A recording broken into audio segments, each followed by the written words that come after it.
Neste momento, vamos abordar o assunto das 7 igrejas. Já vimos que devemos ler este tema de forma histórica e contínua. Bem-aventurado o que lê e ouve as palavras desta profecia e guardam as coisas que nela estão escritas, porque o tempo está próximo. Apocalipse 1:3. Em cada período da história há um tempo presente. O tempo está próximo e, com certeza, particularmente para a nossa época. Eu fui arrebatado no Espírito do Senhor, eu ouvi por trás de mim uma grande voz, como de trombeta, e vimos o grande Epanados, o paralelismo de Apocalipse 1, que nos diz que Jesus é o centro de todo o livro e de toda a Bíblia, que Ele é o grande Eu Sou. Vimos como no livro de Gênesis o homem perdeu acesso à árvore da vida, a morte passou a existir, ele passou a trabalhar, ele perdeu o domínio, ficou nu e foi separado de Deus. E vimos no primeiro capítulo como ele iria chegar a uma restauração que viria para lhe outorgar o acesso à árvore da vida, a vitória sobre a morte, o maná escondido, Jesus, que acabaria com essa fome espiritual para sempre, e o domínio se estabeleceria, roupas brancas e não mais separação de Deus. E então tivemos uma pequena introdução às 7 igrejas. Em Apocalipse 1, verso 11, as 7 igrejas são nomeadas: Éfeso, Esmirna, Pérgamo, Tiatira, Sardes, Filadélfia e Laodiceia. E eu disse que cada uma delas tem um significado bem particular. Vamos percorrer esses 7 períodos de tempo, tais como são descritos no livro do Apocalipse e apresentados por ele, aquele que caminha por entre os 7 castiçais de ouro. Portanto, temos um período de tempo no ministério de Cristo, quando ele está dentro do santuário, oficiando no lugar santo. Não vamos então falar de escatologia, dos eventos que se sucedem perto do final da história, mas temos que seguir um percurso através da história, porque ele está no meio dos 7 castiçais como o Filho do Homem. E agora também vimos no primeiro capítulo, brevemente, que as 7 igrejas representam a antiga rota postal. Começando com Éfeso, seguia-se Esmirna, Pérgamo, Tiatira, Sardes, Filadélfia e Laodiceia. Não é surpreendente que esta sequência seja a que está aqui mencionada? Deus é verdadeiramente espantoso.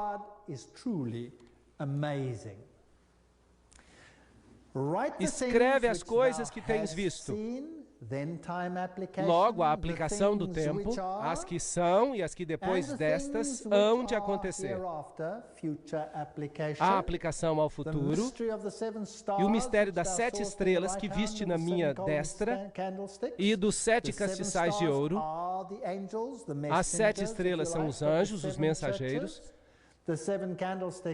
São as 7 igrejas. Então, a igreja é o meio pelo qual Cristo dissemina a verdade.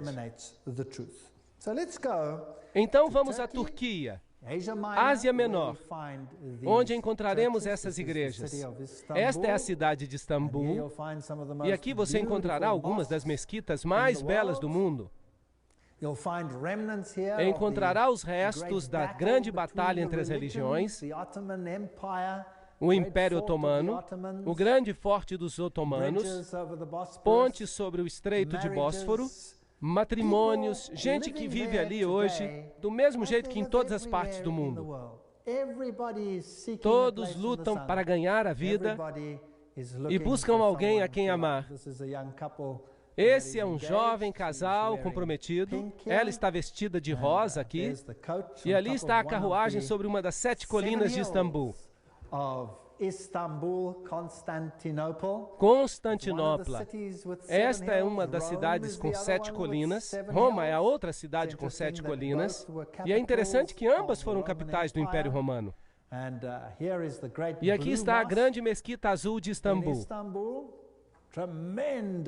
tremendas edificações que representam uma das maiores religiões do mundo. Vamos tratar de alguns desses assuntos à medida que nós avançamos no livro de Apocalipse. Aqui está a Santa Sofia, um lugar muito interessante. Hoje é um museu, mas costumava ser uma igreja cristã nos tempos bizantinos. Quando os muçulmanos tomaram controle no período bizantino e no período pós-bizantino, transformaram-na numa mesquita e hoje em dia é um museu. É interessante que nesta igreja existem relevos cristãos pintados sobre a parede. E quando os muçulmanos tomaram o controle, pintaram as paredes de branco. Tomaram tinta branca e passaram por cima. E assim que desapareceram do lugar. E agora, com o passar do tempo, a tinta branca está desvanecendo, assim que quando alguém entra na igreja, vê os relevos cristãos. E se olharem atentamente, conseguem ver. Interessante, para mim é algo simbólico. É como se as grandes barreiras entre as religiões estivessem desaparecendo. E elas estão se unindo em uma só. Tempos interessantes que o mundo está enfrentando. Estes são canais subterrâneos onde você pode fazer compras, mas é bem escuro lá embaixo. Com certeza é um país bem interessante. Um dos países mais fenomenais para se visitar. Excelentes instalações, culinária deliciosa, a mistura de terceiro mundo e primeiro mundo em um só. A grande cidade de Troia existiu aqui. E aqui estão as ruínas dessa cidade. Isso é o que restou do povo, dos troianos. Aqui é o local onde Paulo pregou numa noite, e deve ter sido um pregador tedioso, porque seguia pregando horas e horas. Assim como eu, porque o pobre do Eutico não pôde suportar mais e acabou dormindo. E aqui estão alguns dormindo enquanto eu estou falando. Mas ele caiu da janela e quebrou o pescoço. E Paulo fez um milagre, orou por ele e ele ressuscitou. Esse foi o lugar, mas hoje é apenas um porto marítimo, de onde os pescadores saem nos seus barcos. E aqui é onde temos o cenário das 7 igrejas, nessa região. Assim que cada uma das 7 igrejas, onde Cristo é representado, está espalhando a sua luz ao mundo. Cada um desses nomes tem um significado particular. E tem um significado profético. Há uma certa característica descrita em cada uma dessas igrejas que se aplica a elas nesse tempo, mas também uma aplicação ao futuro.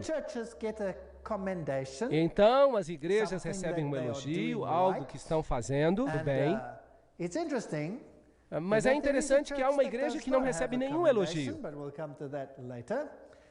Nós vamos falar disso depois. Depois há uma repreensão, e as repreensões são muito importantes, porque elas falam algo acerca da época novamente. Se alguém é repreendido e insiste em não se arrepender, o período da sua graça termina? Sim ou não? Claro que não. Porque se alguém pode se arrepender depois da repreensão, é porque o período da graça não pode ter terminado. Por isso, ninguém pode pegar essa profecia e lançá-la para o futuro, depois do tempo da graça. Isso violaria não só a terminologia, mas também a estrutura onde o texto é mencionado. Na estrutura do quiasma, esse texto se encontra no braço da parte histórica. Cristo está ministrando no lugar santo e não no lugar santíssimo. Assim que esse é um período do seu ministério que não pertence ao tempo do fim. Ainda que a profecia prossiga na totalidade do tempo cristão, até neste tempo, então há aqui uma repreensão, um conselho e uma promessa.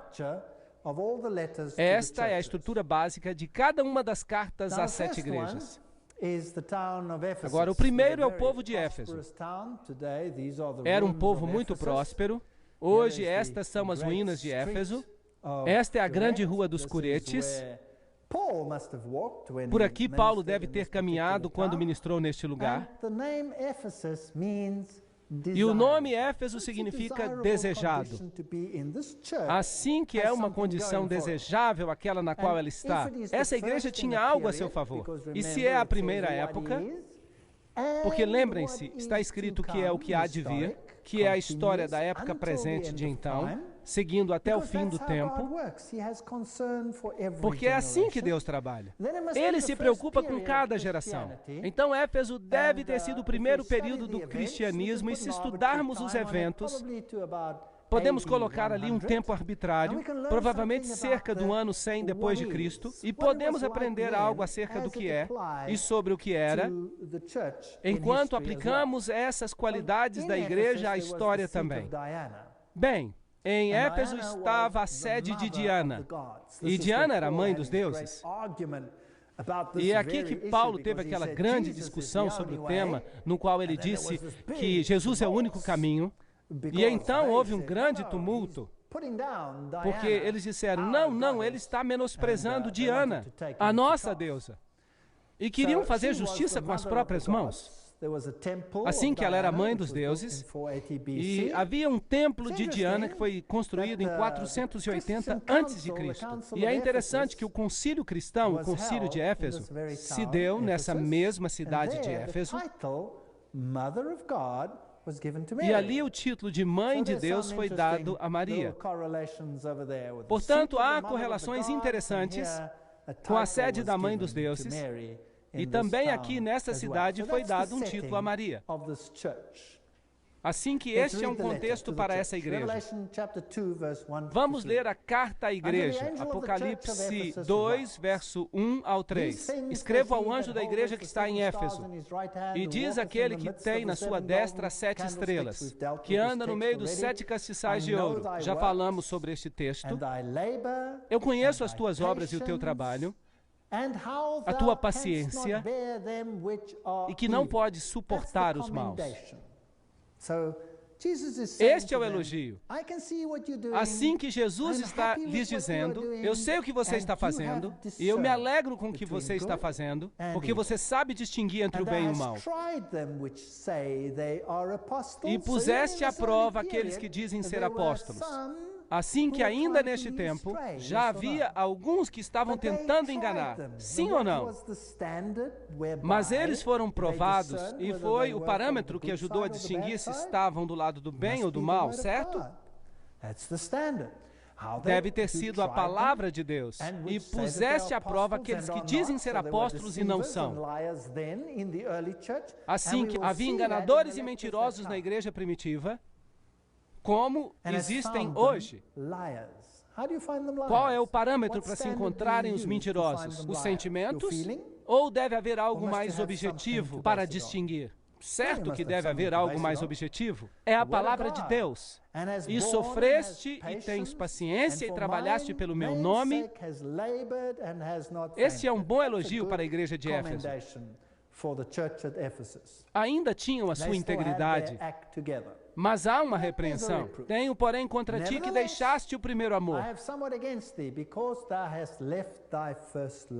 Assim que esta primeira chama que a igreja tinha, essa chama que alguém sente quando se converte e sai pregando a mensagem, ela havia se perdido um pouco. Lembra-te, pois, de onde caíste e arrepende-te. Dá uma volta e pratica as primeiras obras.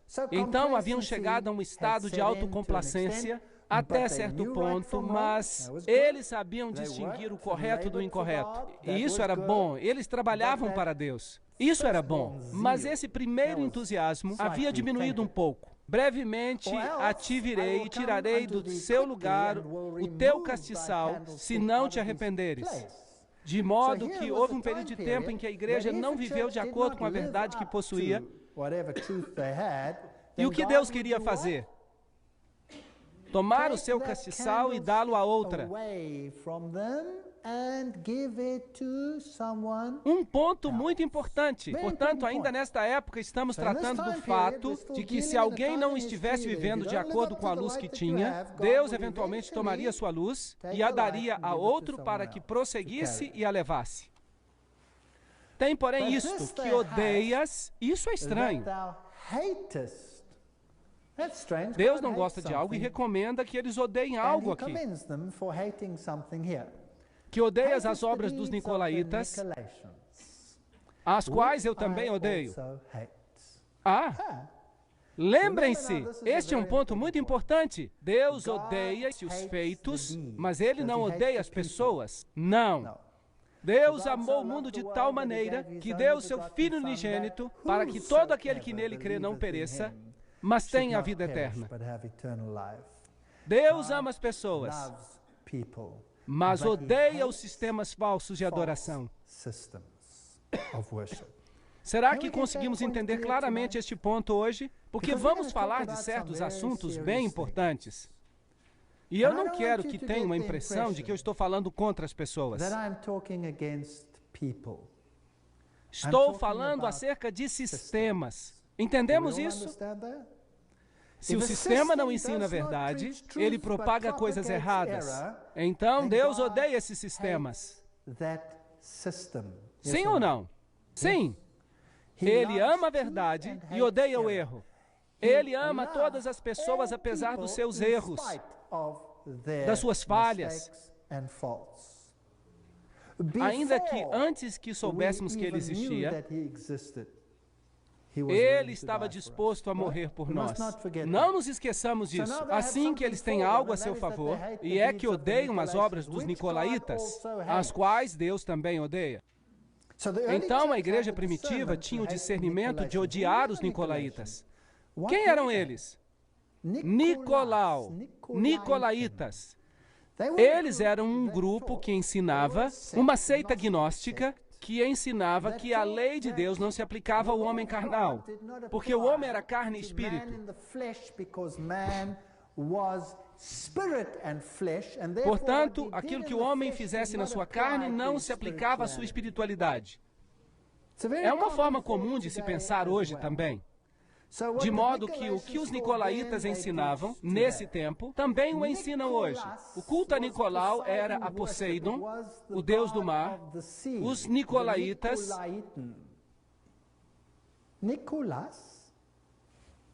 Nicolau, já ouviram este nome hoje em dia? Sim, hoje adoramos no santuário de São Nicolau. Não encontrarão na história, podem procurar na enciclopédia britânica. Ali diz que é um indivíduo fictício, provavelmente associado com o culto a Poseidon. Muito interessante. Jesus Cristo é Deus. E Jesus Cristo é o Salvador. Jesus Cristo é o que nos salva. Agora, celebramos o seu aniversário em que dia? Em 25 de dezembro. A Bíblia diz que os pastores estavam nos campos. Assim que não pode ter ocorrido em 25 de dezembro. O Deus Zeus tem o seu aniversário no dia 25 de dezembro.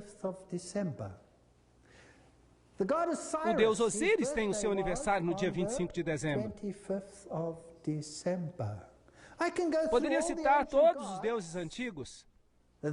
Os principais deuses tinham o seu aniversário em 25 de dezembro. Agora, se o Natal, Christmas em inglês, significa missa de Cristo, em inglês, era realmente a data do nascimento de Cristo, então por que celebramos São Nicolau nesse dia em particular? Não é interessante? E logo se diz às crianças que peçam seus presentes ao Papai Noel. São Nicolau, que viaja pelo céu, justamente como os deuses antigos viajavam pelo céu, a 25 de dezembro, num trenó. Se era Zeus, era puxado por um bode. Se eram os deuses nórdicos, ou dos anglo-saxões, temos uma religião que é nórdica, porque é de lá que viemos dos godos, então era puxado por renas. E ele podia discernir o bem do mal, ele era eterno, e a cada ano sabia que criança tinha sido boa ou não, e entregava os presentes e ia-se embora, tudo isso em 25 de dezembro. E as crianças hoje se esquecem de Jesus Cristo e dizem, Papai Noel. O Papai Natal. Então, o que nós estamos celebrando é o dia de Papai Noel, São Nicolau. E amamos os nicolaítas. Mas a igreja primitiva os odiava. Não odiavam os indivíduos, mas o sistema. Ao vencedor lhe darei da árvore da vida, que está no meio do paraíso de Deus. Apocalipse 2, 4 a 6. Hoje Jesus está sendo suplantado por um sistema de forma fútil, mas é pior do que parece. Aqui está a Rua dos Curetes, e aqui é onde Paulo deve ter caminhado, e onde se encontram todas essas estátuas dos personagens proeminentes do povo, e cada um tinha uma cabeça esculpida. E se você tivesse dinheiro, contratava um escultor para esculpir a sua cabeça e colocá-la ali. E alguns pagavam, como hoje em dia se aluga um telefone, uma casa ou algo assim. Agora, se alguém não tivesse mais dinheiro e deixasse de pagar, tiravam a sua cabeça e colocavam outra no seu lugar, até que voltasse a pagar para alugar o espaço. Assim que quando alguém caminhava por ali, estava em toda a sua glória, se por acaso tivesse dinheiro para pagar. E aqui havia um templo ao imperador Trajano. Templos que com certeza eram dedicados a muitos deuses. E ao imperador romano, que era como uma divindade. Ele era uma reencarnação do Deus Sol. Aqui a Câmara Municipal, uma bela biblioteca em Éfeso, o Templo de Domiciano, outro culto ao imperador, outra parte do templo, e com certeza temos as personagens escolásticas da antiguidade. Depois a igreja bizantina deixou aqui o seu rastro também. E para quem gosta de canos, estes eram muito bons, tubos que duraram todo este tempo. Aqui estão os banheiros públicos. E abaixo havia como que um rio, para que tudo fosse transportado para longe imediatamente. Não mudou nada, nós também temos um rio. Só que puxamos uma cordinha para que ele possa fluir. E você se sentava ali e podia conversar com o vizinho sobre o que estava acontecendo com a sua vida. Aqui também estão os banheiros escolásticos, a deusa Artemisa, que tinha muitos seios para alimentar as nações. E este é o anfiteatro onde aconteceu aquele tumulto com o ourives e as estátuas de Diana. Ficaram nervosos quando Paulo pregou acerca de um Deus diferente. E a história diz que Paulo fugiu daqui. Assim que esta igreja primitiva, digna de elogio, se fixou no caminho e tinha o discernimento entre o bem e o mal, e não permitia a infiltração do paganismo na sua igreja, eles discerniam o que era correto e incorreto. Jesus era o centro da sua religião. Estavam um pouquinho insatisfeitos consigo mesmos, mas fora isso estava tudo muito bem. O primeiro tempo da história cristã tinha exatamente essas características. Éfeso era um porto, mas hoje não há mais porto. De fato, o mar hoje está a muitos quilômetros de distância. Tudo está cheio de lodo. Aproximadamente no ano 800 depois de Cristo, deixou de ser um porto. E esse é um fato interessante em termos de tempo e evolução.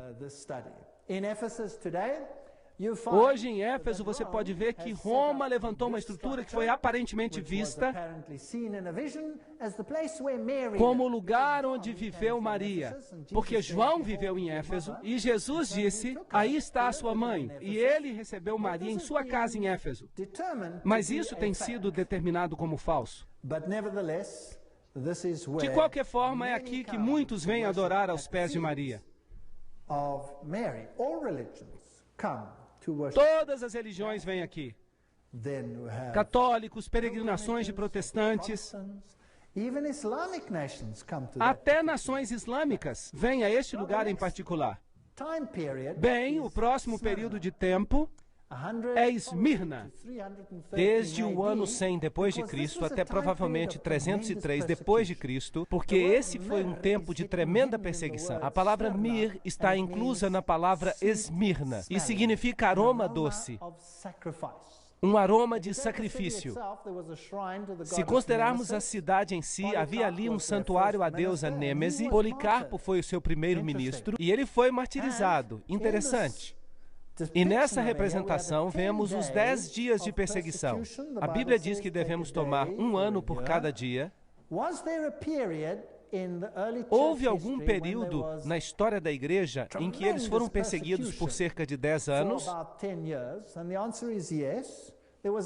A resposta é sim.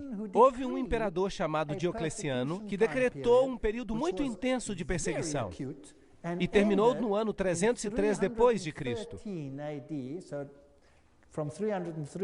Ou seja, desde o ano 303 até o ano 313, quando Constantino revestiu o seu paganismo de cristianismo, e o cristianismo se tornou a religião oficial do império. Então, leamos o que diz aqui, acerca da igreja em particular. E ao anjo da igreja que está em Esmirna, escreve, diz o primeiro e o último, o que foi morto e reviveu, eu conheço as tuas obras e tribulações e pobreza, assim que estavam passando por tempos difíceis. A igreja primitiva cresceu rapidamente e as coisas iam muito bem, até que a nova religião começou a desafiar a religião oficial. Então, isso desencadeou uma perseguição. Logo que uma pessoa desafia os paradigmas do mundo, há perseguição. Eu conheço as tuas obras e tribulação e pobreza, mas tu és rico. E a blasfêmia dos que se dizem judeus, ou seja, cristãos da igreja primitiva, porque eles usavam as palavras judeu e cristão intercambiadamente, mas não são, e são uma sinagoga de Satanás, de tal maneira que há duas igrejas neste mundo, aqueles que representam a Deus e a seu Filho, e aqueles que representam um outro poder.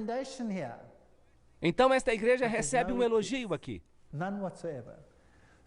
E não há repreensão, nenhuma, em absoluto. Nada temas das coisas que hás de padecer. Eis que o diabo lançará alguns de vós na prisão, para que sejais tentados, e tereis uma tribulação de 10 dias. Aí temos um período de tempo mencionado de maneira particular, a perseguição de Diocleciano, que tomou lugar durante este período. Ser fiel até a morte e dar-te-ei a coroa da vida. Aí está a promessa de restauração. Quem tem ouvidos, ouça o que o Espírito diz à igreja. O que vencer não receberá o dano da segunda morte. Interessante esta teologia. Vamos falar dela nas próximas conferências. Apocalipse 2, 10 e 11. Portanto, aqui está uma igreja que não recebe repreensão. Só há elogios. Isto é desejável. Mas o que tiveram que passar para não ter nenhuma repreensão? Perseguição. E sobre os tempos de perseguição, se nota que a escória se separa. O que acontece durante o período de perseguição é que aqueles que são conhecidos apenas pela forma da religião, eles ficam para trás. Porque se torna muito doloroso fixar-se apenas à forma. Então eles se dão por vencidos. Portanto, se em verdade querem manter-se firmes durante o período de perseguição, mais vale que estejam bem fundamentados na rocha, mais vale que saibam aquilo no que acreditam. E é por isso que o livro de Apocalipse é muito importante, porque nos avisa que virá um tempo de angústia o qual nunca houve. E é bom que estejamos seguros daquilo em que cremos, para estarmos firmes durante esse tempo. Então, será que houve essa perseguição? Será que alguma vez existiu esse Diocleciano? Bem, eu vou levar vocês de volta à cidade das Palmas, Palmira, com esta grande rua de colunas romanas, como vimos na conferência anterior. E aqui estão as pilastras do templo de Bel, ao fundo, e esses grandiosos arcos. E enquanto você percorre a cidade, você chega a esse letreiro que diz Acampamento de Diocleciano. Interessante. Portanto, esse imperador tinha o seu acampamento e os seus soldados aqui, de onde ele dirigiu a sua perseguição à igreja primitiva. Muito interessante. Essa perseguição purificou a igreja de todos aqueles que se apegaram ao pão e ao peixe. Mas aqueles que se fixaram à rocha eles foram elogiados. De modo que este era o grande acampamento de Diocleciano, e a Esmirna moderna se chama Izmir, uma cidade bastante moderna. Isso é tudo que ficou da Esmirna antiga. Não é muito, mas há uma história muito interessante, de um tempo interessante. Aqui estão jovens se divertindo em Esmirna, como em qualquer outra parte do mundo. Sabem, eu acho que Deus os ama e ficaria contente, como Ele gostaria que eu e você tivéssemos conhecimento completo da verdade. Mas se uma pessoa tem a verdade e a defende, isso é o que pode acontecer.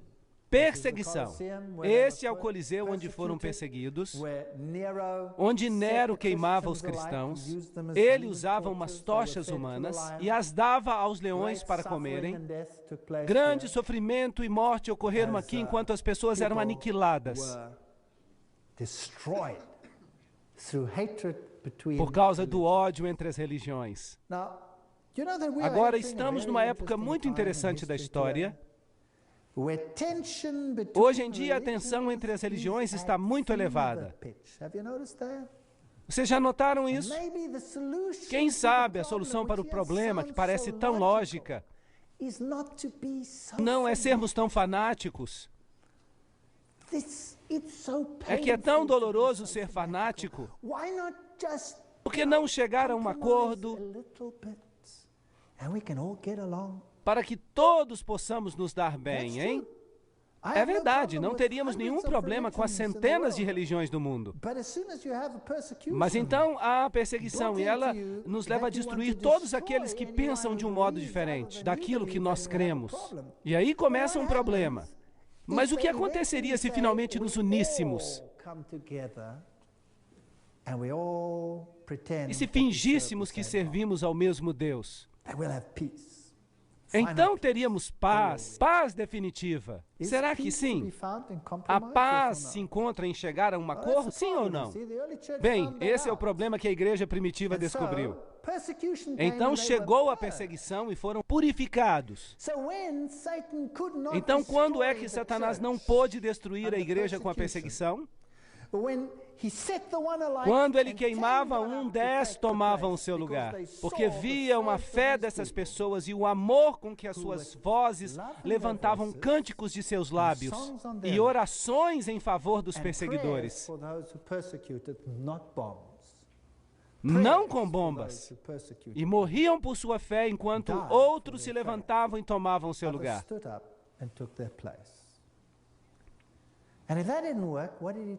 E se isso não funcionou, o que o diabo tentou a seguir? Que tal usar a tática de Balaão?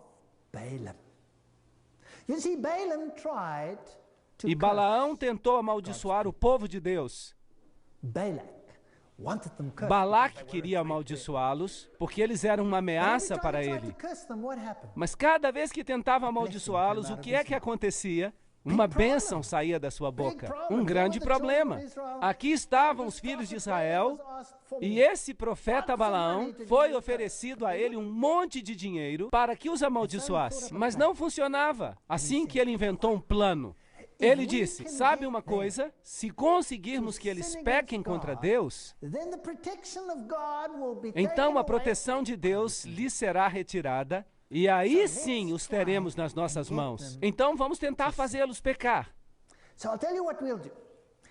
Já sei o que faremos. Vamos realizar um festival. Vamos ter uma grande festa. Uma festa fantástica, com música estupenda. E vamos adorar a outros deuses. E belas mulheres.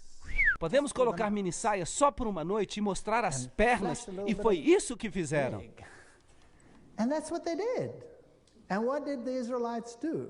E o que os israelitas fizeram?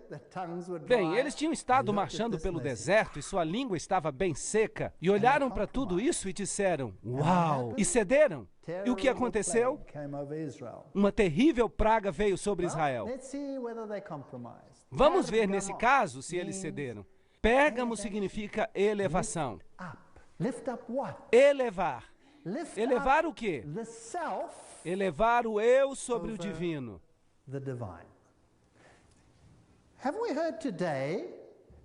Vocês estão ouvindo falar sobre isso? Essa história de elevar o eu quando ligamos a televisão? Não estamos ouvindo que temos que encontrar a força dentro de nós mesmos? Temos que nos transformar a nós mesmos e que você tem que fazer tudo por si mesmo. Que essa é a nova forma de salvação. Pérgamos, elevar os caminhos do homem acima dos caminhos de Deus. É isso que se chama idolatria. De maneira que, na capital romana da província da Ásia, havia um templo a Zeus, Júpiter, também a Esculápio, o deus serpente, uma serpente que instruía os homens, uma serpente enrolada num poste. Será que temos esse símbolo hoje? Sim, o mundo da medicina o usa. O procônsul de Pérgamo tinha uma espada de 2 gumes. E é muito interessante que essa cidade era o bastão do clero. O sacerdócio babilônio é que a Babilônia foi conquistada pela Medopérsia e eles tomaram o controle da região babilônica. Mas os sacerdotes se rebelaram contra a Medopérsia. E então o clero foi expulso e se estabeleceu aqui nesta cidade. Assim que aqui estava o clero babilônico oficial, com suas antigas raízes. Interessante.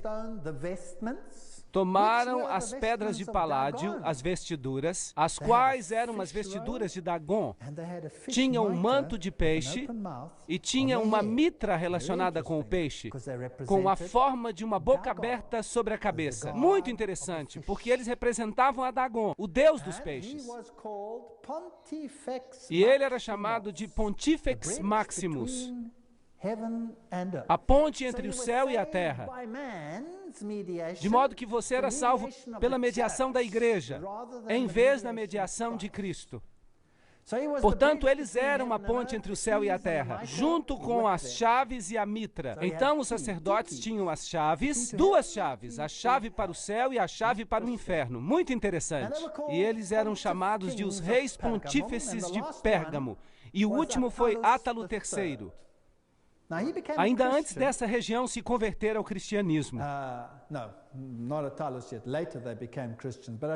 Átalo III, quando se deu conta de que Roma ia conquistá-los pela força, deu o seu título ao imperador romano. Por isso, quando você vai a Roma hoje, pode encontrar relacionadas ao imperador romano as letras PM, Pontifex Maximus, o construtor de pontes. E os imperadores romanos, como vimos antes, eram deuses. Assim que você podia orar para eles, e eram eles que abriam as portas do céu para os homens. Agora, é interessante que as mesmas letras PM não se encontram apenas após os nomes dos imperadores romanos, senão também relacionadas ao nome de quem? Dos papas. Se encontram as letras PM, Pontifex Maximus, então esse título se atribuiu através da história aos imperadores romanos e finalmente aos pontífices de Roma, que, por acaso, também tem 2 chaves. As chaves que se referem a quem? De Pedro, e que tem também as mesmas vestes, com a mitra, que representa a Dagon. Como foi que tudo isso chegou à igreja cristã? Agora, em 378 depois de Cristo, o imperador cristão Graciano recusou o título. Portanto, aqui estavam os imperadores romanos e de repente um diz: não, eu não quero esse título. E então ficou sem dono até que Damaso se tornou bispo de Roma, e foi assim que o título chegou a ser parte integral do pontificado romano. Então, hoje ainda existe esse título. Mas o que foi que aconteceu aqui a Pérgamo? Bem, foi aqui que chegou o comprometimento, a mescla. Em Pérgamo temos um grande altar de pedra, e o qual era com certeza um altar aos deuses, dedicado a todos os deuses do panteão. Uma batalha tremenda está representada nele, entre as forças do bem e do mal. Apocalipse 2, 12 e 14 diz Ao anjo que está em Pérgamo, escreve: isso diz aquele que tem a espada aguda de 2 fios. Jesus está falando acerca da palavra de Deus. E aqui vemos um outro que também tem uma espada. Mas ele é um mediador terrestre. Eu conheço as tuas obras e sei onde habitas. Lembrem-se que ele está falando à sua igreja. E eles viviam onde? Onde está o trono de Satanás. De maneira que esse sacerdote, que supostamente é outro, Babel, portal para Deus, é uma abominação de Satanás. É a sede de Satanás, que é onde está o trono de Satanás, e retens o meu nome.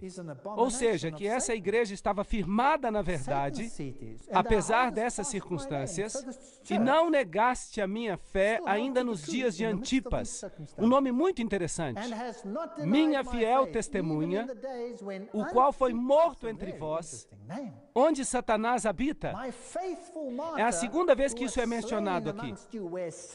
Então aqui vemos alguém que preferiu morrer a negar a sua fé. E ele se chama Antipas. Bem, agora Antipas poderia ser, alguns dizem, um personagem histórico. Este ou aquele, um pastor dessa igreja, que foi fiel nesse tempo. Mas a palavra Antipas também significa antipontífice, assim que o nome poderia ter um sentido espiritual. E significava esse indivíduo que dizia ser capaz de mediar entre Deus e o homem, de modo que a mediação havia se deslocado de Deus e de Cristo para o homem. E isso era um problema. E o povo foi elogiado por ser Antipas. Mas umas poucas coisas tenho contra ti. Aqui está a repreensão. Porque tens aí os que seguem a doutrina de Balaão. Aqui está.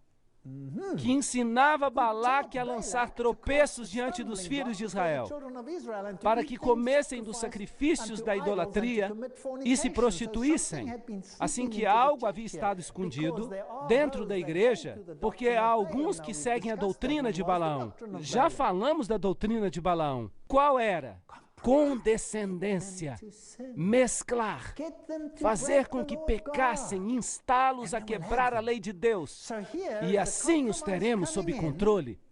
Assim temos um comprometimento no qual uma doutrina está sendo ensinada, ensinando às pessoas o caminho equivocado, e começam a servir a outros deuses. E é isso justamente o que vai acontecer com a igreja cristã. Deus nos adverte aqui. Tenham cuidado, o comprometimento, as concessões ocorrerão, isso por causa de Constantino. Constantino diz, vamos acabar com os conflitos, casemos as igrejas, e acaba-se o conflito entre o paganismo e o cristianismo. Por isso emitiu um medalhão no qual, de um lado, há os servos de Jesus Cristo, e do outro lado, as divindades pagãs. Mas ele tinha um problema. Ele tinha um problema, sabem qual era? A palavra de Deus. Constantino tinha um problema com a palavra de Deus, porque ela é como uma espada de 2 gumes. E então o que ele fez?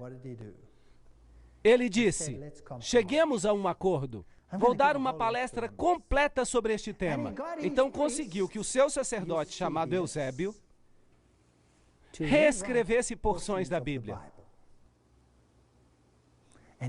E mandou 50 cópias,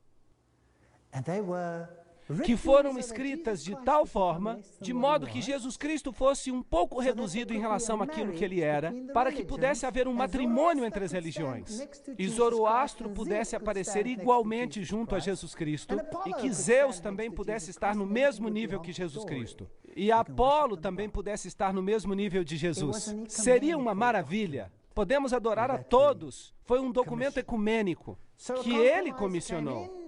Então chegou o comprometimento e o acordo, e Jesus teve que se rebaixar, e a obediência a Deus foi substituída pela obediência ao homem. E o problema era a doutrina de Balaão. Mas também temos os que seguem a doutrina dos nicolaítas. Ups! Os primeiros odiavam a doutrina dos nicolaítas, estes agora se apoiam nela. Arrepende-te, pois, em breve virei a ti, sobre eles batalharei com a espada da minha boca. Quem tem ouvidos, ouça o que o Espírito diz às igrejas. Ao que vencer, darei a comer do maná escondido, e dar-lhe-ei uma pedra branca, e na pedra um novo nome escrito, o qual ninguém conhece, a não ser quem a recebe. O comprometimento são os maiores males de todos, porque são enganosos. Aqui está a grande cidade. Estas são as pessoas que vivem ali hoje. O mercado, ainda do terceiro mundo, o muro vermelho, o muro de fora, o templo de Dionísio, o templo de Trajano, o templo de Zeus ou Júpiter. Há um poço que o imperador Guilherme fez, mas o acabou tirando e levando tudo a Esculápio, Asclépio, que era uma das divindades adoradas em Pérgamo. Concessões, comprometimento. Eu gostaria de lhes dar um conselho hoje. Que os comprometimentos entre o erro e a verdade sejam rejeitados. Que Jesus e sua lealdade sejam feitos eternos no coração. Amém.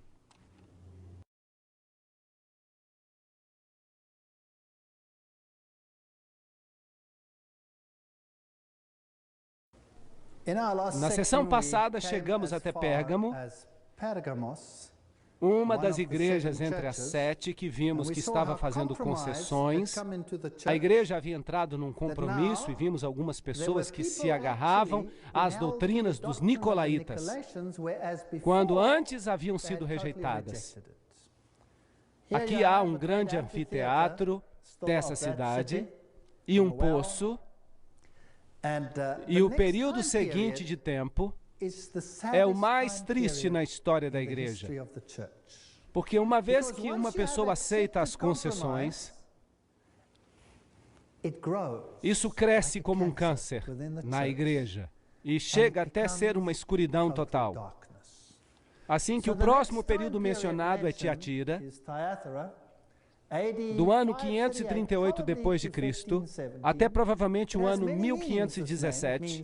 Este nome tem muitos significados.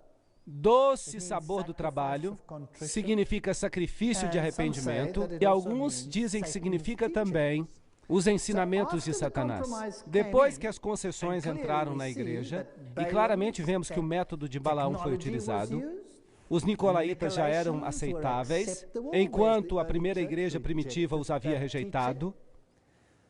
Aqui temos um período de tempo de escuridão, que começa aproximadamente no ano 538 depois de Cristo. O decreto de Justiniano foi emitido para designar o bispo de Roma como corretor dos hereges, e agora a palavra não era mais o parâmetro que decidia o que era bom e o que era mal, mas o ser humano era quem tomava o papel de decidir o que a pessoa deveria crer. Isso é um problema. Concordam? Sim, Deus nos criou como pessoas livres. E individualmente temos que comparecer diante de Deus um dia e dar um informe do que fizemos e do que cremos. Vamos poder dizer, oh, ele decidiu por mim, sim ou não? Não. O que aconteceu quando Adão e Eva pecaram? Qual foi a primeira coisa que fizeram? Eles colocaram a culpa em alguém, certo? Sim. Quando Deus disse a Adão, o que fizeste? O que disse Adão? A mulher que tu me deste foi culpa dela. E quando olhou para a mulher, o que ela disse? Pois foi a serpente que me enganou. Lembram-se disso? Então, uma vez que assumimos essa atitude, então começamos a colocar a culpa em outra pessoa. Estamos vivendo numa sociedade que transfere a culpa. Já notaram isso? Ninguém tem problemas seus neste planeta. Não há nenhuma criança que tenha um problema seu neste planeta. Eu tenho esse problema, mas é por causa dos meus pais. Já ouviram isso? O meu pai era bastante exigente, e a minha mãe fez isso, e é por isso que eu tenho esse problema hoje. Ninguém tem um problema que seja seu. O problema sempre vem de outra pessoa. O pai que me deste é o problema. Às vezes é verdade, mas essa é uma tendência do mundo. São as outras pessoas que têm culpa. Agora, então, havia um corretor de hereges. Havia alguém que decidiria por nós aquilo em que deveríamos acreditar. E se não fizéssemos do jeito que ele decidiu, o que aconteceria? A morte. Seria o seu fim. Assim que esse é o período da história em que o homem chega a ser o padrão para todos os demais. É conhecida como a Idade das Trevas. Uma vez que uma pessoa rejeita a luz e presume que é a luz, aí então se entra em escuridão. Se o Filho de Deus não é mais a luz do mundo, e outra pessoa se torna a luz do mundo, então estamos em trevas. Não há outra solução. Hauser, um teólogo católico romano, diz que essa é a igreja da Idade Média. Nessa cidade havia um templo ao deus Apolo, deus Sol, e havia um altar a uma deusa feminina. Vamos falar sobre isso mais adiante, nas palestras. Havia uma divindade feminina aqui.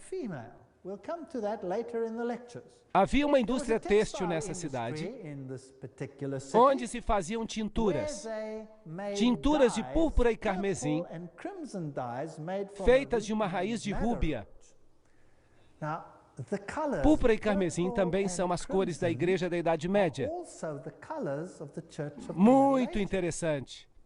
E essas cores têm um significado muito especial.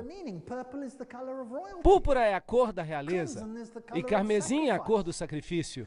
Assim que eles assumiram uma posição de realeza e sacrifício, que não deveria se aplicar a mais ninguém a não ser Jesus Cristo. Eles se estabeleceram como normas, são eles que podem perdoar o pecado. São eles que dizem, vinde a mim, todos que estáis cansados e oprimidos, e eu vos aliviarei. Vinde a mim e confessai os vossos pecados, e eu vos darei absolvição.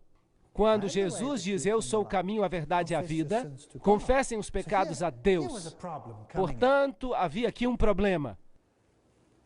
Logo nessa história, à medida que a cidade se desenvolve, está a história de Jezabel.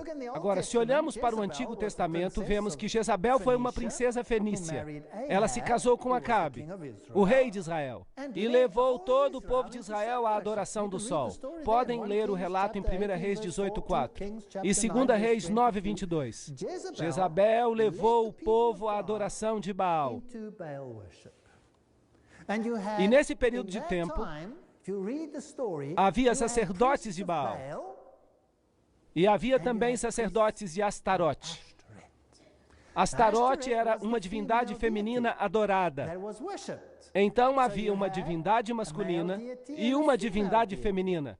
Isso é muito interessante. E se podia orar às duas. Havia sacerdotes de uma divindade e de outra. Agora, a Igreja da Idade Média fez exatamente o mesmo. Encontramos todo um clero dedicado a Maria. E também um clero dedicado a uma divindade masculina.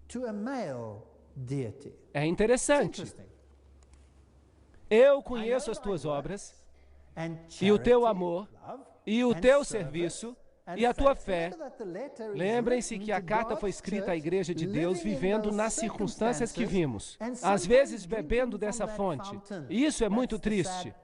E a tua paciência e que as tuas últimas obras são mais do que as primeiras. Portanto, aqui temos uma declaração acerca das obras. Não me interpretem mal.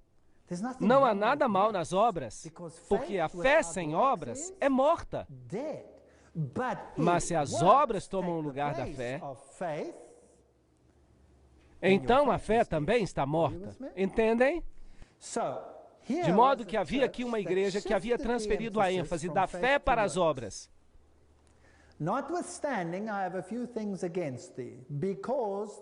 Tenho contra ti que toleras Jezabel. Bem, pode ter existido aqui uma Jezabel literal.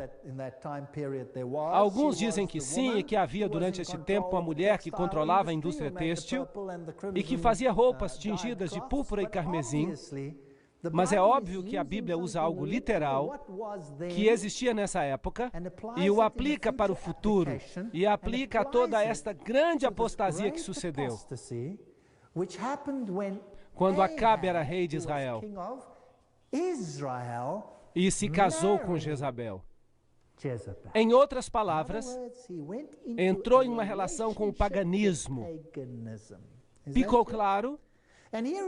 E aqui está este rei que se casa com o paganismo, assim que a Igreja de Deus estava aceitando o paganismo e estava mesclada com a sua essência.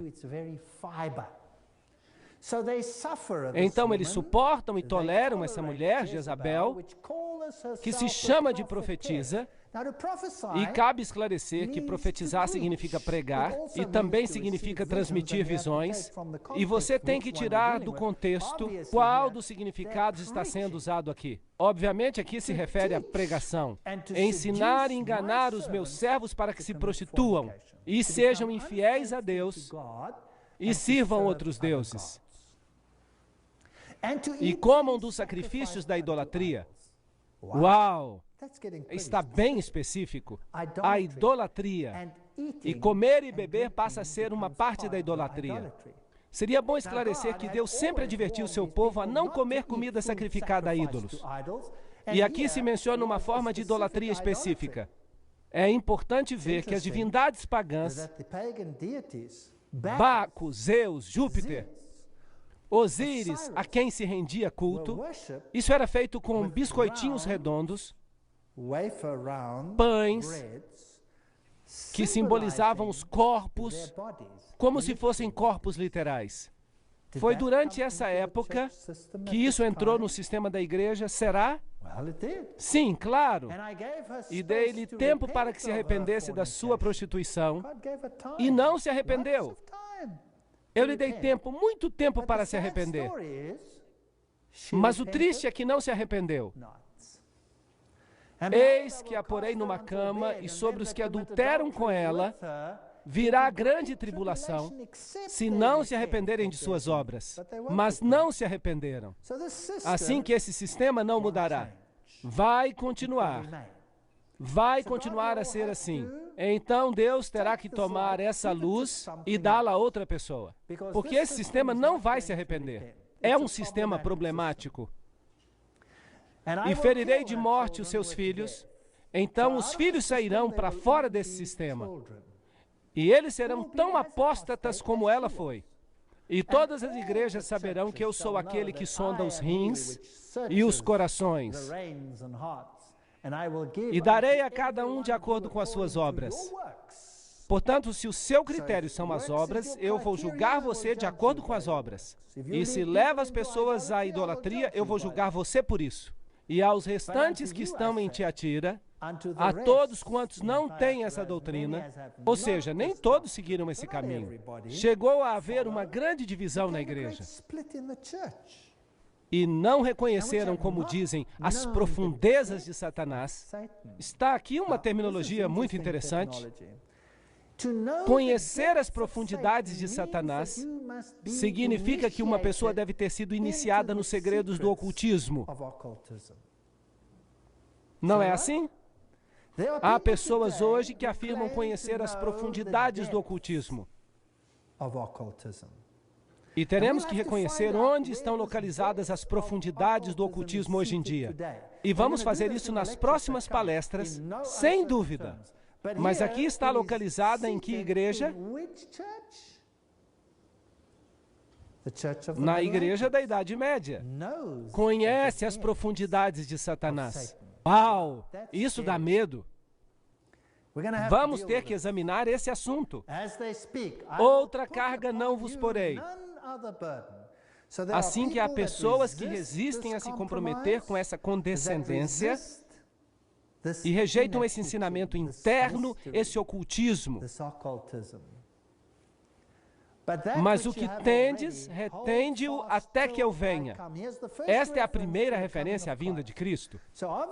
Portanto, é óbvio que estamos avançando no período de tempo. Desde um tempo em que a igreja sabia qual era a verdade, depois começou a ficar muito satisfeita consigo mesma e passou por um período em que houve uma grande perseguição e foi purificada, Esmirna, e então entra num período de concessões, quando a verdade começa a se misturar com o erro. É um período em que o homem se postula a si mesmo como padrão para decidir o certo e o errado. E então subverte a religião e substitui a palavra. E logo entramos no ocultismo puro. Retende-o até que eu venha. E ao que vencer e guardar as minhas obras até o fim, eu lhe darei poder sobre as nações. Bem, aqui está o pilar de Justiniano. Aí está, este aqui. Comemora o decreto pelo qual o homem agora pode decidir quem está certo e quem está errado. E tem o direito de castigar mesmo com a morte. Esses pilares são descendentes dos pilares egípcios. São símbolos fálicos de Osíris. Isto é o paganismo. Vão encontrá-lo especialmente em Roma, com certeza. No centro do Vaticano, há um tremendo pilar de Tutmós III, o próprio faraó do Êxodo. A coroa tríplice, que é da Medo-Pérsia, e que representa, em realidade, o Deus da terra, do céu e do mundo dos mortos. Uau! Isto é impressionante? Ser coroado com uma coroa que te faz rei do céu, da terra e do mundo dos mortos, tomando o lugar de outra pessoa. Bem, obviamente precisamos de algum reavivamento. A igreja da Idade Média se converteu em escuridão e chegou a ser conhecida como a Idade das Trevas. Então, o período seguinte é Sardes, que abarca desde o ano 1517 a 1798 e significa renovação. Falaremos com mais detalhes depois sobre as datas e vamos agora esclarecer por que este período é importante. Renovação significa o quê? Literalmente significa uma reforma. É incrível que Deus coloque as coisas nesta ordem. A cidade era impenetrável, mas foi tomada 2 vezes sem resistência. Uma vez por Ciro, rei da Medo-Pérsia, e Antíoco, o rei grego. Antíoco Grande. Leiamos acerca desse período de reforma. Apocalipse 3, versículo 1. E ao anjo da igreja de Sardes escreve: Isso diz o que tem os 7 Espíritos de Deus e as 7 estrelas, os mestres que estão nas suas mãos. Conheço as tuas obras, que tens nome de que vive, mas estás morto. Uau! Aqui houve uma renovação, havia uma nova vida na igreja, algo havia sido descoberto, a idolatria havia sido deixada de lado e havia vida, mas essa vida não era suficientemente completa. Por isso ela é considerada morta. Conheço as tuas obras, que tens nome de que está vivo, mas estás morto. Esse é um testemunho terrível. Estava por vir vida e havia coisas que precisavam ser restauradas. Com a morte, agora precisavam ser restauradas para a vida. Estavam prontas para morrer. Doutrinas, ensinamentos. Porque não achei as tuas obras perfeitas diante de Deus. Completas, portanto.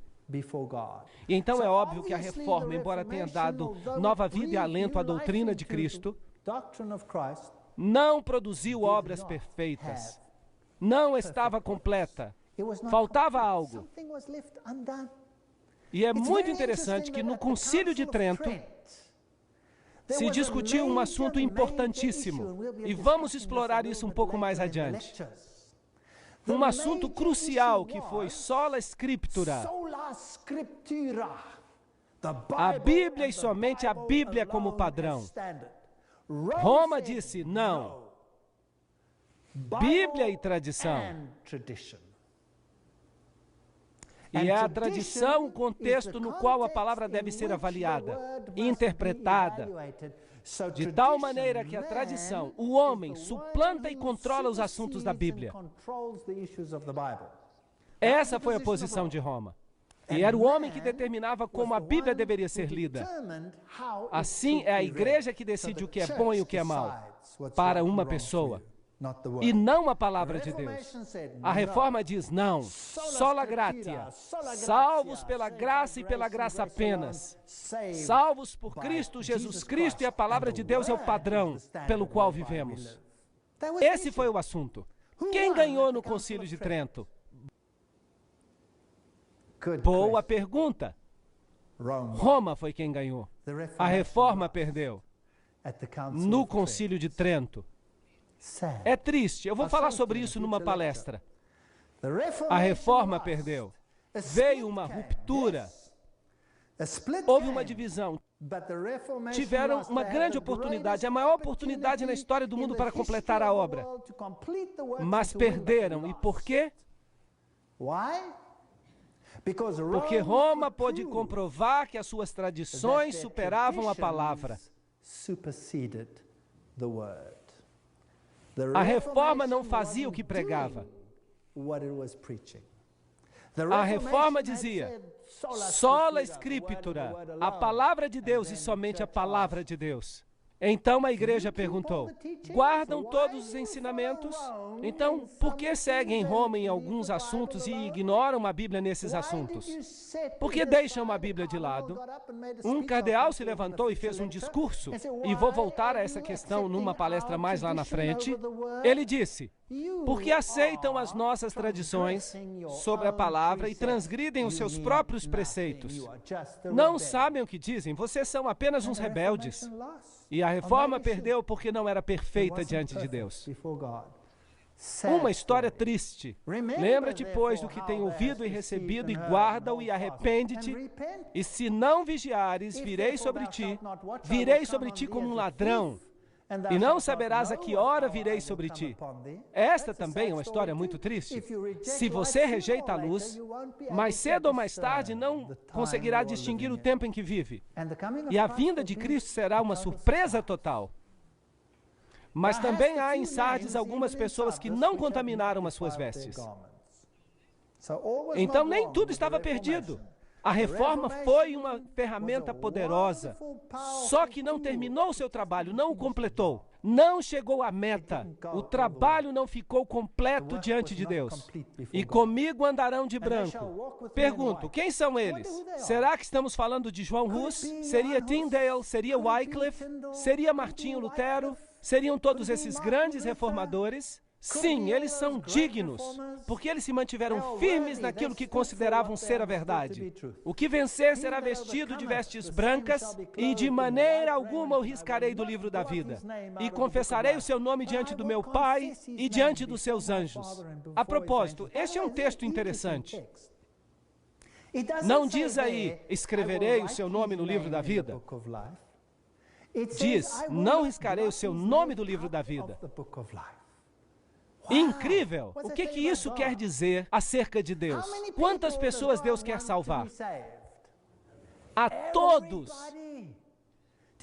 Sabiam que todos que nascem desde o princípio estão escritos no livro da vida? E é a decisão de cada um se o seu nome vai permanecer ali ou não. Uma história triste. Esta é Sardes, como ela parecia. Isso é tudo que sobrou. Aqui está uma mulher muçulmana que nos acompanhou nesse tour. É uma história maravilhosa porque ela aceitou o cristianismo e teve que fugir para salvar a sua vida. Aqui está uma igreja bizantina, coberta, agora há uma fazenda. Aqui, esta é uma velha sinagoga que foi aberta e limpa. Aqui é provavelmente onde Paulo ensinou. Quem sabe Paulo esteve nesta sinagoga em Sardes? Quem sabe? Se vemos exemplo da história, esta é a cidade de Praga.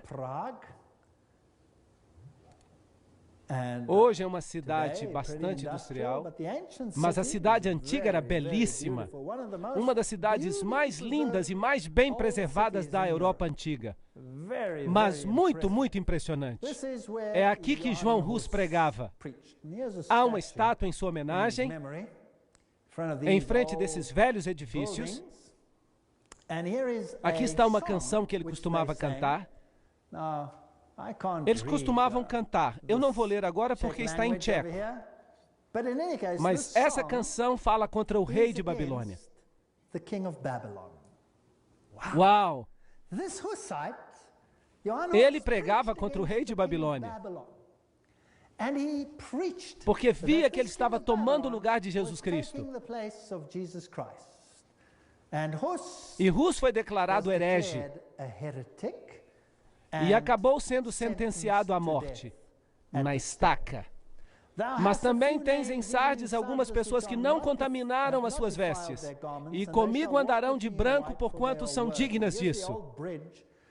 Aqui está a velha ponte sobre o rio em Praga, e aqui era onde eles dependuravam os corpos dos hussitas, que rejeitavam os ensinamentos de Roma, e escolhiam os ensinamentos da Bíblia. Quando os descobriam, os cortavam em pedaços e dependuravam ali para que todos vissem. De tal modo que se podia ver um cadáver ali, com um braço aqui, uma perna ali, dependurados para mostrar às pessoas que não valia a pena ir contra a igreja da Idade Média. Quando se cruza esta ponte hoje, pode-se encontrar os santos pagãos ali. Aqui uma mulher colocando a mão nesta imagem. É possível que esta estátua de bronze, que está aqui toda brilhante, porque todo mundo coloca a mão nela, realmente tem algum poder, porque eles creem que se puserem as mãos aqui, receberão uma bênção especial. Este é um santo católico que aparentemente morreu aqui, ao ser dependurado sobre a ponte. Assim dizem, mas na realidade, dizem que se colocar aqui a mão, recebem uma bênção especial. Assim que uma pessoa pode receber uma bênção especial pelas mãos de homens. E essa era a ideia contra a qual lutavam os hussitas. O homem acima de Cristo. O símbolo da adoração ao sol, os signos do zodíaco. Aqui está uma enclave jesuíta com as letras IHS, Isis, Horus e Set, a trindade egípcia. Aqui está um balneário, um retiro, onde se podem comprar alimentos saudáveis. Aqui está Martinho Lutero. E aqui nesta escada, essa escadaria que se chama La Santa Scala, Martinho Lutero se levantou depois de ter estado ajoelhado e disse: o justo viverá pela fé.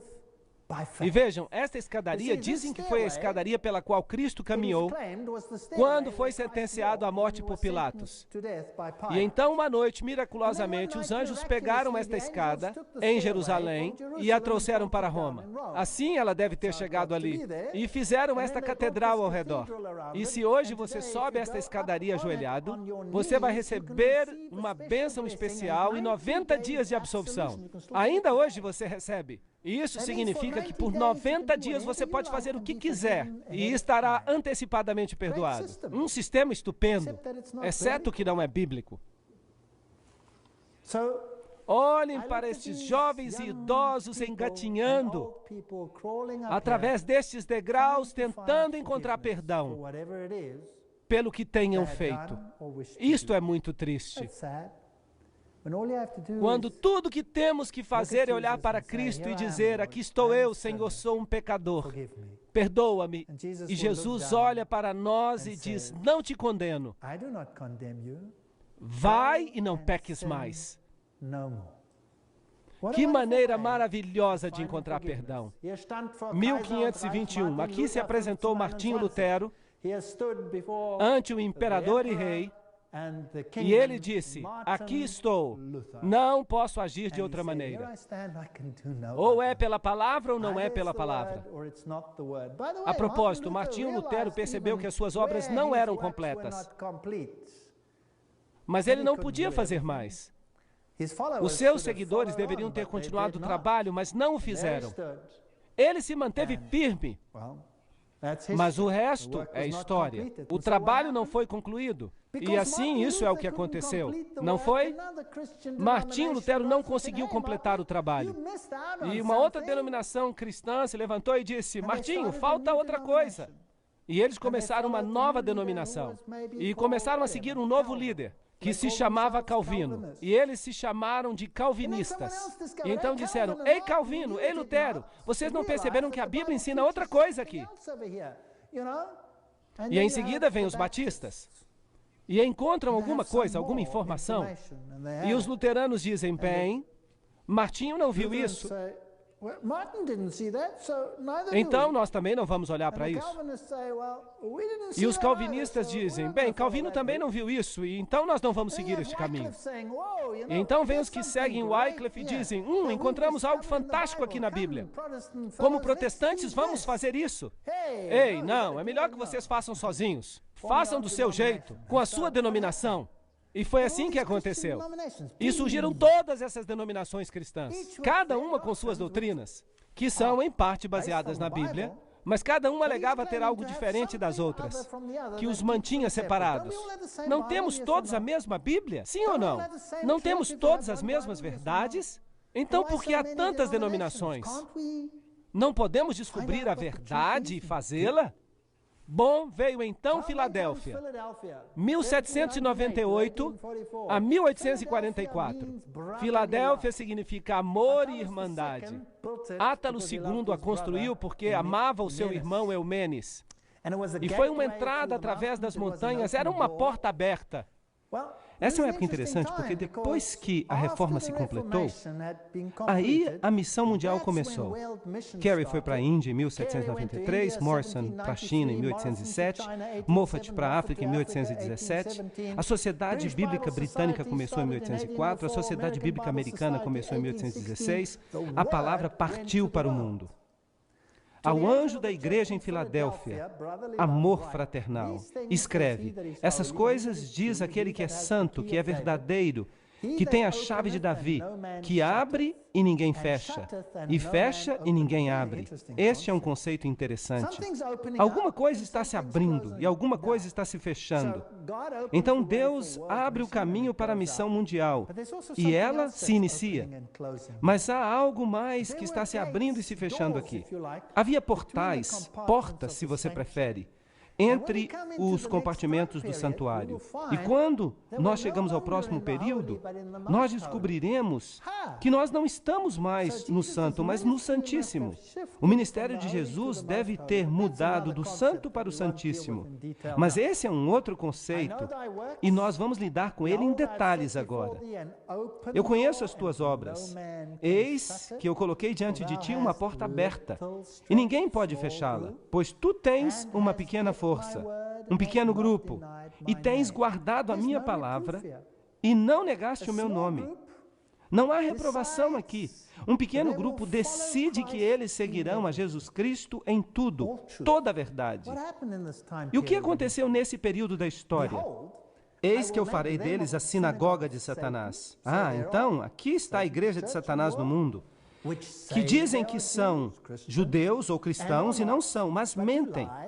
Eis que eu os farei vir e adorar diante dos teus pés, para que saibam que eu te amei.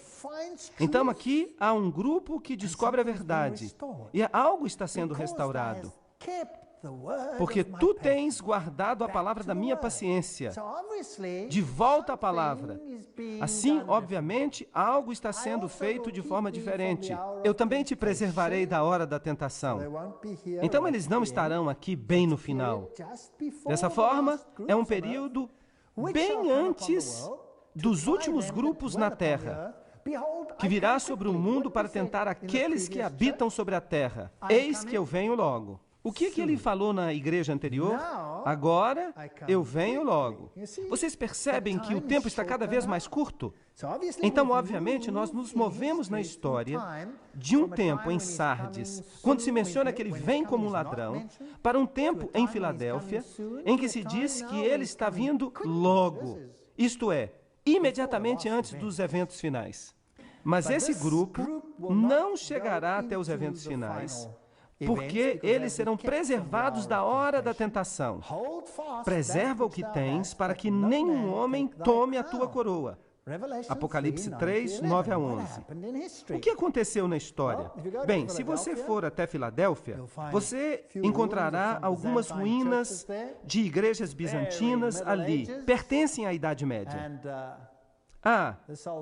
Esta velha senhora aqui tem uma conotação interessante para mim. Ela me ensinou uma lição interessante.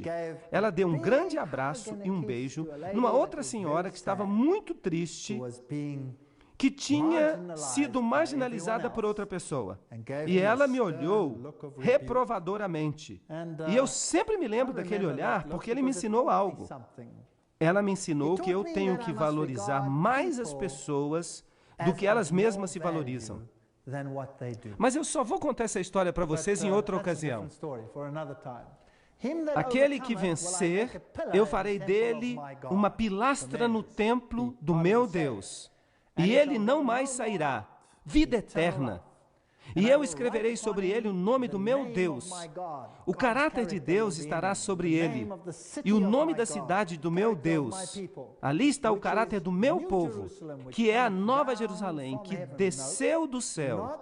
Notem, não uma cidade com um péssimo sistema de esgoto aqui da terra. Não, ela desce do céu, do meu Deus. E eu escreverei sobre ele um novo nome. Apocalipse 3:12. Por isso, Filadélfia é um tempo de renovação, quando os ensinos da Bíblia são levados a sério novamente e formam um ensino coeso, seguindo tudo o que está na Bíblia. A Bíblia também foi pregada a todo mundo, mas Satanás tentou confundir essa questão. E o povo de Deus, que deveria representar justiça e verdade. Então nós chegamos até a última igreja, Laodiceia. E se nós tomamos a profecia de Daniel, na qual a profecia dos 2.300 dias termina, essa data interessante de 1844, e nós faremos toda uma palestra sobre essa data, e por isso nós não vamos falar sobre ela agora. Laodiceia significa a nação do juízo. Isso significa que ela é a última. Se vocês me permitem dizer, trata-se do Yom Kippur antitípico. Cristo está no Santíssimo agora, porque nós nos movemos do aposento com candelabros, pães da proposição e altares de incenso para a arca do concerto. Então, ele se moveu para a próxima fase. E o Yom Kippur é uma época de juízo. Agora, essa cidade foi construída por Antíoco e recebeu o nome para homenagear sua esposa Laodiceia. Essa cidade era uma espécie de spa. Eles fabricavam colírio muito famoso, que era chamado exatamente disso, colírium. É como se dissessem que estavam ali para conceder visão espiritual. Era uma cidade muito rica, mas foi destruída no ano 60 por um terremoto. Foi reconstruída com seus próprios fundos, porque eles eram ricos. Eles tinham tudo. Ali estão as ruínas de Laodiceia. Algumas delas ainda estão sendo escavadas. Aqui está um velho anfiteatro que não foi escavado ainda. Aqui está um velho sistema de encanamento. Vejam esse isolamento ao redor dos canos. Coisa muito avançada. Eles utilizavam todos esses canos num sistema para levar água até a cidade. Agora, não muito distante dali, nós encontramos águas termais. Mas não havia águas termais em Laodiceia. Eles levavam a água através de canos. A água entrava quente. Era uma maravilha da engenharia. Mas quando ela saía em Laodiceia, a água não estava mais quente, ela estava morna. E se você bebesse água morna, você ficava com vontade de vomitar. Se ela estivesse quente, você podia bebê-la, porque você podia bebê-la como se fosse um chá. Se você a esfriasse, você também poderia bebê-la. Mas quando ela chegava ali, ela estava morna. Esta é uma história fascinante para a arqueologia. E eu conheço as tuas obras, que tu não és nem frio nem quente. Ahá! Oxalá foste fria ou quente, mas porque tu és morna e não és fria nem quente, eu estou a ponto de te vomitar da minha boca. Apocalipse 3, 15 e 16. Notem que aqui a repreensão não é: eu virei e tirarei de ti o teu candelabro e o darei a outra pessoa. A repreensão é: eu te cuspirei da minha boca. Você percebe que esta é a última igreja na terra. Não haverá retirada do candelabro, haverá apenas vômito. Esta igreja passará ao reino. Mas aqueles que estão em mornidão serão vomitados desta igreja. Esta igreja será sacudida, e aqueles que não se conformarem ficarão de fora. Vocês acham que esta igreja é perfeita? Não, isto é patético. Notem que ela é uma igreja morna. Não há elogios aqui, somente uma repreensão. Não há nenhum elogio. É a única igreja que não recebeu elogios, nada. Não muito longe dali estavam as verdadeiras águas termais. E mesmo hoje, há ali muitos spas com ricos depósitos de carbonato de cálcio. E essas pequenas poças de água quente, elas se encontram em toda parte. É um lugar muito bonito. Eles ainda fazem ali alimentos saudáveis. Há anfiteatros. Vejam este camelo. Eu acho que ele precisa ir ao dentista. E porque tu dizes, sou rico e abastado e de nada necessito, e não sabes que tu és miserável, pobre e cego e nu? Uau, esta igreja está encrencada. Aqui está um menininho juntando Gabberet. É uma pequena substância usada na indústria alimentícia que é também um anestésico. Mesmo hoje, essa área é conhecida por causa das suas plantas medicinais. E veja, nós temos uma mensagem associada com Laodiceia, uma mensagem de saúde, algo para o corpo físico, mas infelizmente eles pensam que estão ricos. Agora, Deus está interessado em riquezas literais? Sim ou não? Não. Em que eles são ricos? Sim, eles têm um conhecimento bíblico. Eles têm um conhecimento bíblico. Vejam que a reforma não conseguiu completar o trabalho. Vejam que a reforma não conseguiu completar a tarefa. A reforma se fragmentou por causa de uma tarefa incompleta. Então, o período de Filadélfia chegou e ocorreu uma consolidação. E a palavra foi mais uma vez apresentada em sua plenitude. E Laodiceia herdou esse conhecimento. Aqui estavam eles. Eles tinham o conhecimento. E o que eles fizeram com ele? Eles sentaram em cima do conhecimento. E o que eles fazem então? Eles ficam ricos e abastados e não têm necessidade de nada. Eles começam a brincar de igreja. A igreja deveria ser a luz do mundo. Mas essas pessoas brincam de igreja. E não entendem que são miseráveis, pobres, cegos e nus. São cegos, não têm discernimento. Eles estão vazios de Cristo. Vejam que a fé sem obras é morta. É verdade que as obras não ganham pontos para vocês, porque nós somos salvos pela graça e pela graça apenas. Mas, no entanto, se você não partilha essa graça, então há algum problema com você. E se você é rico, você crê que você tem a verdade, então por que partilhá-la com outras pessoas? Talvez isso deixe você constrangido. E há pessoas que podem acreditar que têm a verdade e que a verdade vai salvá-los. Bem, os judeus acreditavam nisso. E eles tinham a verdade, mas eles rejeitaram o Messias e o crucificaram. Eles não fizeram isso? Então, ter a verdade não salva você. Ter Jesus Cristo salva você. E se você tem Jesus Cristo, você vai sair e você não vai condenar aqueles que não conhecem a verdade. Você amará aqueles que não conhecem a verdade e você tentará ganhá-los para a verdade. Porque Jesus morreu por você e por mim, quando nós ainda éramos pecadores. Certo ou errado? E vai ser desse jeito. E eu quero lhes dizer algo.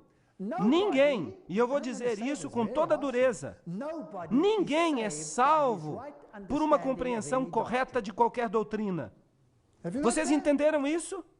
Se vocês têm o conhecimento perfeito de como ser salvos, será que isso é suficiente para salvá-los? Não! Se você ficar ocioso com esse conhecimento, se você pensar que é rico e abastado, então você não será salvo. Apliquem esse conhecimento ao coração, façam de Jesus o centro, o alfa e o ômega de sua vida. Esse é o conhecimento que salva com as obras. Mas se vocês ficarem ociosos, isso não vai salvar vocês. Se vocês se tornarem ricos e abastados e ficarem discutindo picuinhas, pequenos detalhes, dizendo, eu tenho um conhecimento perfeito desta doutrina e, portanto, eu estou certo e você está errado, e você está perdido e eu estou salvo. Esta igreja tem uma compreensão tão plena que ela tem tempo para debater todos os detalhes e fica como um cachorro correndo atrás do próprio rabo, em círculos, sem chegar a lugar algum. Esta igreja é miserável. Então, se você está procurando a igreja perfeita para o tempo do fim, você não a encontrará. Tem que procurar uma igreja que é miserável, pobre, cega e nua. Então você vai encontrá-la. Como isso é possível? Eu te aconselho a comprar de mim ouro provado no fogo, para que tu fiques rica, e vestes brancas, para que te possas vestir. Então, como você fica rico? E como você consegue as roupas da justiça?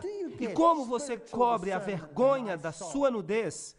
E como você consegue discernimento espiritual e colírio para que você possa ver? Aqueles a quem amo, eu repreendo e castigo. Sede zelosos, portanto, e arrependei-vos. Então, se vocês querem fazer o que é certo, Deus vai colocar vocês no fogo da aflição. E eu tenho más notícias. Qualquer um que descobre esta verdade fica quente. E você terá que cuidar de si mesmo e comer Geberet. E aqui está uma batida à porta. E aqui está um lindo campo pronto para a colheita. Eu tomei essa decisão de joelhos e eu estou sendo fiel a ela. Eis que eu estou à porta e bato, e se alguém ouvir a minha voz e abrir a porta, eu entrarei e cearei com ele. Deus não força ninguém. Eu cearei com ele e ele comigo. Aquele que vencer. Sim, nós precisamos vencer algo. Eu lhe considerei sentar-se comigo no meu trono. Assim como eu venci, estou sentado com meu Pai em seu trono. Essa é a história da igreja.